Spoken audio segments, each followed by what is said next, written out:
नमस्कार दोस्तों, स्वागत है आपका आज के मुख्य समाचार में, जिसमें सबसे पहली बड़ी खबर में जिक्र बिहार के विधानसभा चुनाव का, जहां पर वोटिंग से ठीक पहले जेडीयू को बड़ा झटका। विधायक राजकिशोर सिंह ने दे दिया इस्तीफा। जी हां दोस्तों, बेहद बड़ी खबर निकल के आ रही है। यहां पर जेडीयू विधायक का इस्तीफा सामने आया है। दूसरी बड़ी खबर में आपको बताएंगे कि बीजेपी विधायक के घर पर पुलिस की छापेमारी, पैसा बांटने का लगा आरोप। और तीसरी बड़ी खबर में जिक्र होगा कि प्रियंका गांधी ने महंगाई को लेकर किया सीएम योगी पर जोरदार हमला। जी हां दोस्तों, हर एक खबर की गहराई में आपको ले जाएंगे, लेकिन उससे पहले अगर आपको भी ऐसा लगता है कि बिहार में सरकार बदलनी तय है और नीतीश कुमार का सुपड़ा साफ होने वाला है, तो आप अभी इस वीडियो को लाइक कीजिए और इस लाल बटन को दबा के इस चैनल को फ्री में सब्सक्राइब करके घंटी बजाकर कमेंट में लिखिए जय हिंद। दोस्तों, रुक करते हैं तमाम बड़ी खबरों की तरफ।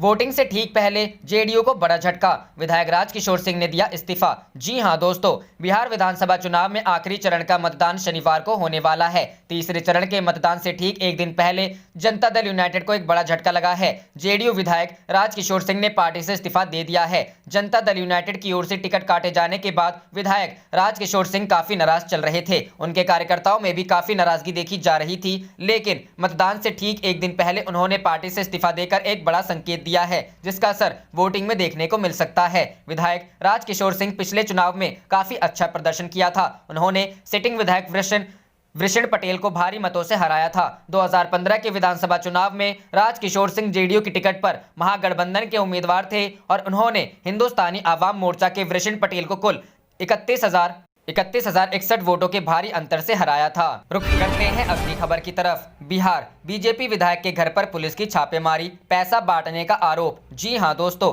इस वक्त की बड़ी खबर मुजफ्फरपुर से आ रही है। बीजेपी उम्मीदवार के घर पर पुलिस ने छापेमारी की है। पुलिस को सूचना मिली थी कि वह पैसा बांट रहे हैं। बीजेपी के विधायक भी हैं प्रत्याशी। बताया जा रहा है कि कुढ़नी विधायक केदार गुप्ता वर्तमान में विधायक हैं, फिर से वह चुनावी मैदान में है। इस बीच पुलिस को सूचना मिली वह घर पर पैसे बांट रहे हैं, जिसके बाद पुलिस ने रेड किया है। कई अधिकारी पहुंचे। बताया जा रहा है कि छापेमारी के लिए सिटी एसपी, डीएसपी समेत कई थानों की पुलिस पहुंची थी, लेकिन अब तक वहां छापेमारी में क्या बरामद हुआ है यह साफ नहीं हो पाया है। बता दें कि इससे पहले महिटानी से जेडीयू विधायक बोगो सिंह को भी पुलिस ने पैसा बांटने के आरोप में कुछ दिन पहले ही गिरफ्तार किया था। गिरफ्तारी के 6 घंटों के बाद पुलिस ने उनको छोड़ दिया था। रुक करते हैं अगली खबर की तरफ। प्रियंका गांधी ने महंगाई को लेकर किया सीएम योगी पर जोरदार हमला। जी हां दोस्तों, कांग्रेस महासचिव प्रियंका गांधी वाड्रा ने शुक्रवार को कहा कि उत्तर प्रदेश में बिजली की दरों में वृद्धि और बिजली मीटर आतंक का पर्याय है और घनी आबादी वाले राज्य बिजली मीटरों की प्रयोगशाला बन गए हैं। प्रियंका ने एक बयान में कहा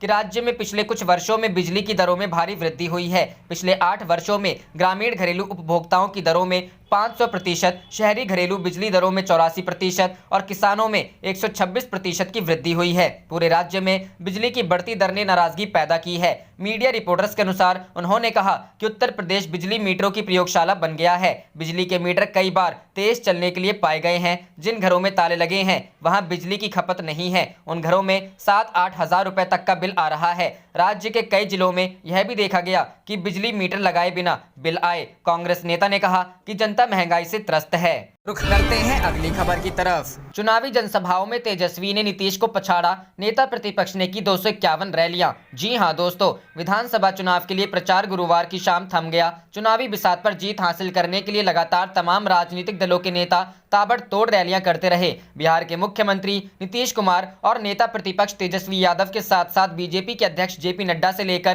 प्रधानमंत्री नरेंद्र मोदी तक ने बिहार में चुनावी जनसभाओं को संबोधित किया, लेकिन नेताओं की रैलियों के पैमाने पर तेजस्वी यादव ने सबको पीछे छोड़ दिया। तेजस्वी ने बनाया रिकॉर्ड। तेजस्वी यादव ने नया रिकॉर्ड बनाते हुए मौजूदा चुनाव में कुल 251 जनसभाओं को संबोधित किया। तेजस्वी ने हर दिन लगभग 1 दर्जन जनसभा को संबोधित किया और साथ ही साथ 4 रोड शो भी किए। तेजस्वी ने महागठबंधन के उम्मीदवारों के लिए चुनाव प्रचार की शुरुआत 16 अक्टूबर से की थी। 5 नवंबर तक के यानी 21 दिन के अंदर तेजस्वी ने कुल 251 चुनावी जनसभा की। 247 जनसभाओं को उन्होंने हेलीकॉप्टर के जरिए पहुंचकर संबोधित किया, जबकि 4 रोड शो किए। तेजस्वी पहले नेता बने जो सबसे ज्यादा विधानसभा क्षेत्रों तक पहुंच पाए। 243 में से 12 सीटों को छोड़कर लगभग सभी विधानसभा क्षेत्र में चुनावी रैली को संबोधित किया। रुक करते हैं अगली खबर की तरफ। तेजस्वी यादव ने कहा कि आज बिना चढ़ावा दिए कोई काम नहीं होता है। जी हां दोस्तों, तेजस्वी यादव मधुबनी के हरलाखी विधानसभा क्षेत्र के केवीएस कॉलेज के मैदान में आयोजित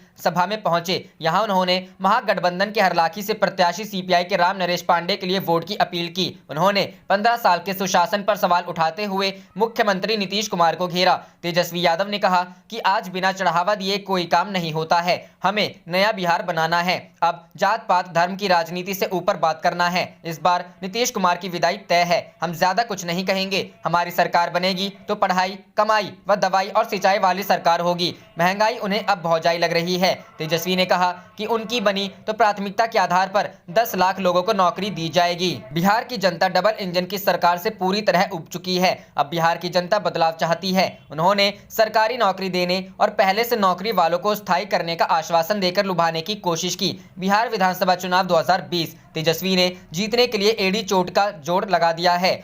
बनाने की रेस में आमने सामने खड़े एनडीए और महागठबंधन वोटरों को लुभाने के लिए धुआंधार रैलियां कर रहे हैं। आरजेडी नेता तेजस्वी यादव की आज 17 चुनावी सभाएं थी। एलजेपी नेता चिराग पासवान ने आज 8 रैलियां की। बीजेपी के राष्ट्रीय अध्यक्ष जेपी नड्डा, राजनाथ सिंह समेत कई दिग्गज चुनावी रण में धुआंधार प्रचार करते दिखे।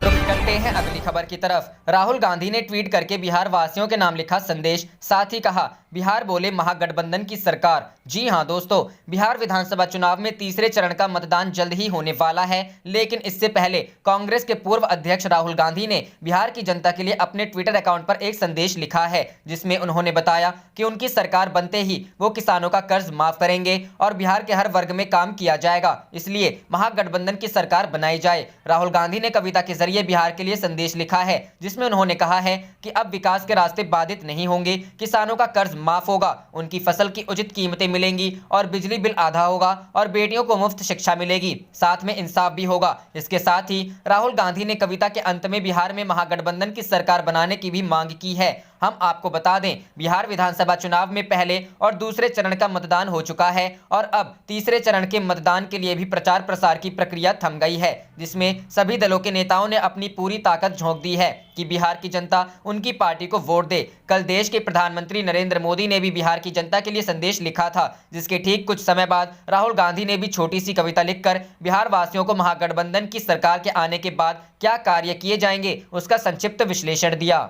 रुख करते हैं अगली खबर की तरफ।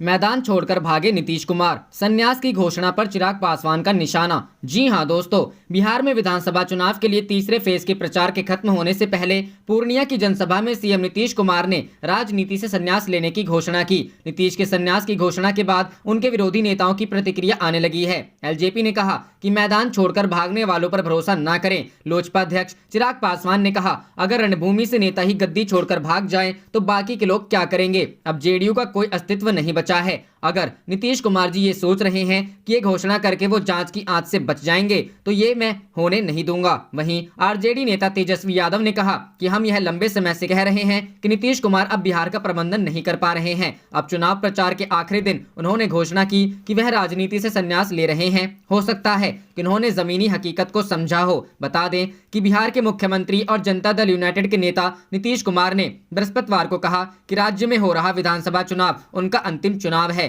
पूर्णिया के धमदाहा में एक चुनावी जनसभा को संबोधित कर रहे नीतीश कुमार ने कहा, आज चुनाव प्रचार का अंतिम दिन है, परसों मतदान है और यह मेरा अंतिम चुनाव है, अंत भला तो सब भला। रुख करते हैं अगली खबर की तरफ। बिहार का चुनाव, तेजस्वी यादव का बढ़ता कद, लालू यादव से कितनी अलग है उनके बेटे का राजनीतिक रास्ता। जी हां दोस्तों, बिहार के पूर्व मुख्यमंत्री लालू यादव 1977 के लोकसभा चुनाव में 29 साल की उम्र में छपरा से सांसद चुने गए थे। लालू यादव के छोटे बेटे तेजस्वी यादव 26 साल की उम्र में राघोपुर से 2015 के बिहार विधानसभा चुनाव में विधायक चुने गए। तेजस्वी पहली बार विधायक बने और बिहार के उप मुख्यमंत्री बन गए। लालू यादव राजनीति में कॉलेज के दिनों में ही आ गए थे। 1973 में लालू यादव पटना यूनिवर्सिटी में स्टूडेंट्स यूनियन के अध्यक्ष बने थे और उसके बाद से उनकी राजनीति बिहार में कभी थमी नहीं। तेजस्वी यादव ने क्रिकेट मोह में 9वीं क्लास के बाद पढ़ाई नहीं की, लेकिन छात्र राजनीति की उम्र में ही उन्होंने चुनावी राजनीति में न केवल दस्तक दी बल्कि चुनाव भी जीते और उप मुख्यमंत्री भी बने। अभी तेजस्वी 31 साल के हैं और मुख्यमंत्री के दावेदार हैं। अगर नीतीश कुमार पर तेजस्वी भारी पड़ते हैं तो भारत के सबसे कम उम्र के मुख्यमंत्री बनेंगे। तेजस्वी यादव की राजनीति में एंट्री तब हुई जब उनके पिता लालू प्रसाद यादव भ्रष्टाचार के मामले में दोषी ठहराए जाने के बाद चुनावी राजनीति से बेदखल हो गए। अक्टूबर 2013 में लालू प्रसाद यादव को चारा घोटाले में जेल की सजा मिली और चुनाव लड़ने से भी उन्हें रोक दिया गया। 1997 में भी जब लालू को चारा घोटाले में मुख्यमंत्री पद से इस्तीफा देना पड़ा था तब मुख्यमंत्री की कुर्सी अपनी पत्नी राबड़ी देवी को सौंप दी थी। 2013 में लालू यादव यादव के सामने एक बार फिर से वह संकट आया। इस बार उन्होंने अपने छोटे बेटे तेजस्वी यादव को आगे किया। इसी बीच 2014 में आम चुनाव हुआ और आरजेडी केवल 4 सीटों पर सिमट गई। यहां तक कि राबड़ी देवी सारण और लालू की बड़ी बेटी मीसा भारती पाटलिपुत्र लोकसभा सीट से चुनाव हार गई। 2014 के लोकसभा चुनाव तक तेजस्वी उतना मुखर नहीं थे, लेकिन 2015 के विधानसभा चुनाव में लालू यादव ने दोनों बेटों को चुनावी मैदान में उतार दिया। तेजस्वी को लालू ने अपनी पारंपरिक सीट राघोपुर से उतारा, जबकि बड़े बेटे तेज प्रताप को महुआ विधानसभा क्षेत्र से दोनों बेटों को चुनाव में जीत मिली। 2015 के विधानसभा चुनाव में नीतीश कुमार और लालू यादव की जोड़ी करीब 2 दशक बाद फिर से साथ में आई थी और इस जोड़ी को शानदार जीत मिली थी। आप देख रहे थे आपका अपना चैनल जय हिंद जय भारत।